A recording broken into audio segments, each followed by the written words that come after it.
Avant de commencer, je vous rappelle que vous pouvez vous abonner et activer la petite cloche pour ne pas manquer les prochaines découvertes. Et si vous voulez soutenir la chaîne, n'hésitez pas à aller voir ma page Tipeee pour faire un don.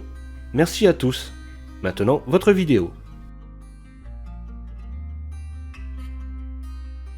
Bonjour à vous tous et bienvenue. Aujourd'hui, je vous emmène à la découverte de Etavigny. Etavigny est un petit village de 150 Étavignanais et Étavignanaises et se situe sur la départementale 18 au nord-est de Acy-en-Mulciens et au sud-est de Bay. Le territoire de la commune est entièrement sur un plateau céréalier et délimité au nord par la rivière la Grivette. Le village a eu les noms jadis de Estavignacum en 1260, Etavignacum, Etavigny, Estavigny et enfin le Etavigny d'aujourd'hui. La commune compte deux lieux-dits, la ferme Saint-Ouen au nord en direction de Bay et le mont Grival proche du village d'Antilly qui compte deux maisons et la gare d'Antilly qui se trouve sur le territoire d'Etavigny. Les habitations sont principalement concentrées sur la départementale 18 sur un axe nord-sud. La terre d'Etavigny relevait du comté de Crépy-en-Valois. Saint-Ouen était un prieuré dépendant de l'abbaye de Saint-Faron de Meaux. L'abbaye de Saint-Faron de Meaux, qui possédait de grandes propriétés et une ferme dans le village, y avait institué une foire le 24 août, jour de la Saint-Barthélemy. Le prieur était tenu de recevoir et loger les gruyers qui exerçaient la police, de les nourrir, eux, leurs chevaux, leurs chiens et leurs oiseaux.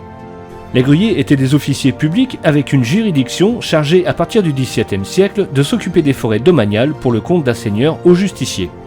L'établissement de cette foire, très renommée à une époque ancienne, est tombé en désuétude dans le XVIIIe siècle.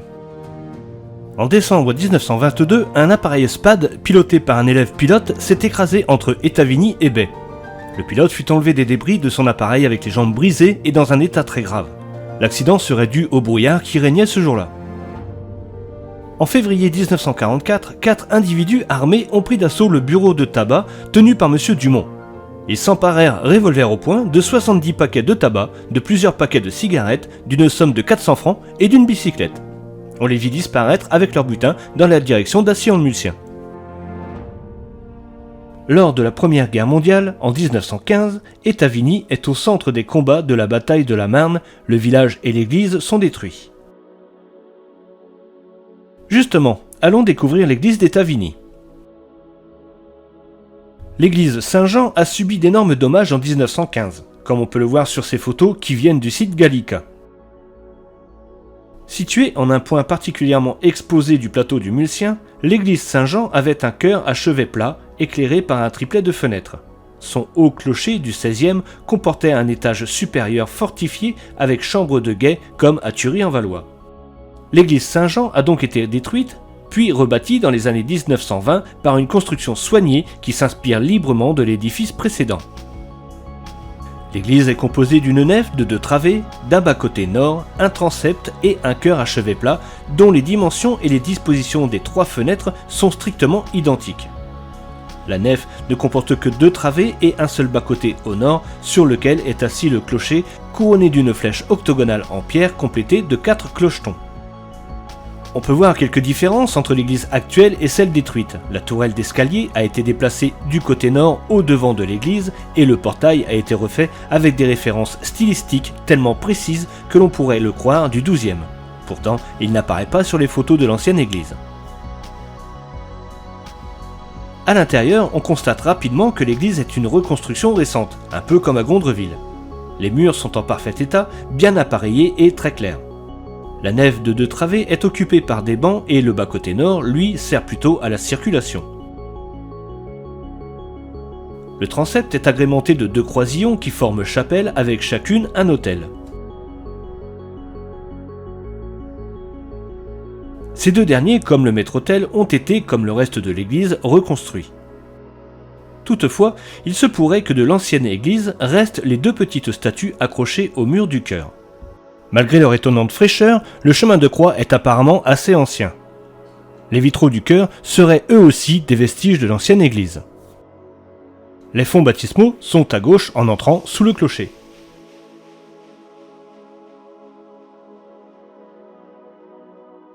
L'église possède une petite particularité, ce que j'ai pris pour un coffrage en pierre est en fait, du moins je le pense, la chaire à prêcher. L'église est propre et très bien entretenue, et cela grâce à monsieur le maire d'Étavigny qui a récemment fait mettre le chauffage et l'électricité pour que vive encore cette belle église qui, comme le phénix, a rejailli de ses cendres et accueille désormais la messe tous les 15 jours. Je vous laisse avec quelques éléments intéressants de l'église Saint-Jean.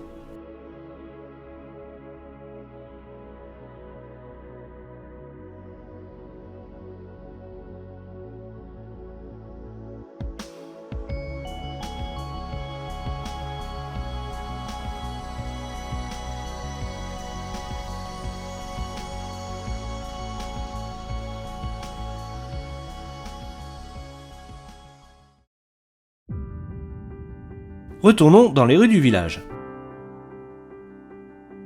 Le monument aux morts se trouve à droite du portail de l'église. Une croix de chemin est à l'entrée du village en arrivant de Boulard. Il y a un lavoir dans ce bâtiment en briques situé dans une propriété privée et l'on peut voir dans la rue principale un très joli puits. Pour l'école, Étavigny est en regroupement pédagogique intercommunal avec les villages de Boulard, Rouvres-en-Mulcien, Varinfroid et Neuchel. Le village accueille la classe de CM1. Il y a un parc de jeux à l'emplacement de l'ancienne mare du village. La commune accueille quelques artisans comme des plombiers ou maçons. Il n'y a plus de commerce, mais le village avait encore 2 cafés en 1934. Les 3 fermes du village sont encore en activité. Ce qui est amusant, c'est qu'il y a une ferme au sud, une ferme au centre et une autre au nord du village. Ces 3 fermes sont très bien entourées de plusieurs hectares de terres agricoles. La ferme au nord est dans la rue du château, mais il n'y a pas de château ici. En fait, comme dans d'autres communes, le grand logis de la ferme, probablement la plus grande demeure du village à une époque, a été surnommé ainsi de par sa taille et sans doute aussi de par le fait que le propriétaire terrien qui y logeait jadis était très important. Voilà, c'est ainsi que se termine notre découverte du village d'Étavigny, petit village entouré de champs entre Valois et Mulciens.